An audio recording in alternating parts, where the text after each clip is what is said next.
back to matters of insecurity, and security experts are warning that Kenya's apparent indifference to the threat of terror may lead to other successful attacks.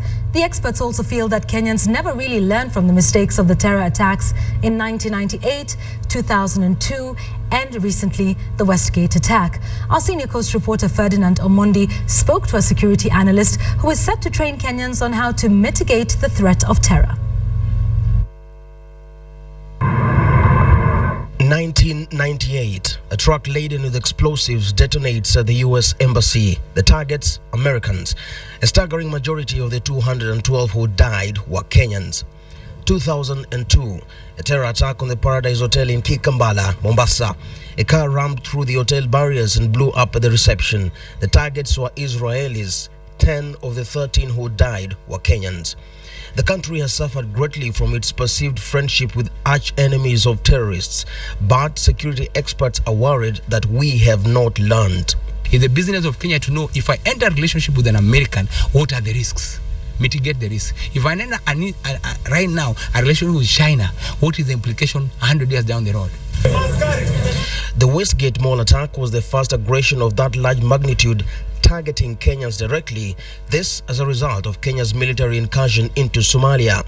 Experts say many deaths could have been avoided if more Kenyans were enlightened on how to respond in such situations. If I'm in a mall and I hear this kind of bullet, do I crawl? Do I stay? Where do I hide? That is the issue. I'm in a bank, gunshot. What do I do? Rule number one, they say the money is insured. Lie low. Lose the money, you'll get it again. The success of the Westgate attack was partly blamed on a lax security system, but even after that, it appears many high-risk establishments are yet to put proper measures in place, never mind that the Al-Shabaab have warned that more is yet to come. Take the example of Mombasa. KPA is at risk. Kenya Ferry is a time bomb waiting to explode. 200,000 people crossing that ferry every day, and it's from the top elite to the bottom. Look at Jomo Kenyatta International Airport. We have traffic. Have we changed the security system? The capacity and competence of some private security guards has also come under the spotlight when it comes to manning and securing establishments. The standard security protocol in many Kenyan buildings largely involves metal detectors and scanners. But in this era of liquid and powder bombs, is this really enough? You cannot queue together the same people who have bags and the people who do not have bags. Because if I'm Al-Shabaab and I was targeting 100 people and the queue at Kenya Power and Lighting Mombasa has 100 on the queue, do I need to go inside? Security experts opine that by the time a security threat or a terrorist comes as close as your entrance or your reception or even the scanners, it may be a little too late. A more intelligent method is therefore advised to prevent that occurring. It's called profiling. Profiling is where somebody is trained to think how you think. If you want to catch a fish, think like a fish. You walk in where 100 people are seated. In 1 second, you identify Francis is a terrorist. Second, you decide to shoot or he's endangering the group or call reinforcement. Third second, you finish the guy, you walk out. Intelligence officers and presidential security are great examples of profiling masters. It comes with thorough training.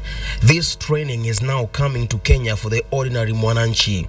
On the 24th of this month, an elite commando unit from Israel's Special Forces will hold a 7-day training for security managers, branded Keeper of the City Security Boot Camp. The training will be held at the Paradise Hotel, the scene of the 2002 bombings. These managers will be a specimen in this country that if his money times town and I'm going to pay duty there and there's a big queue, he knows how to identify a terrorist. The intense 18-hour-a-day exercise is targeting a class of only 50.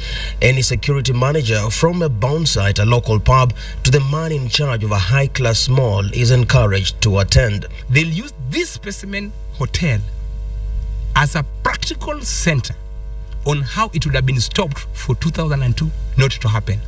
The objective of the training is to avoid and minimize a repeat of Westgate, Paradise, and the 1998 American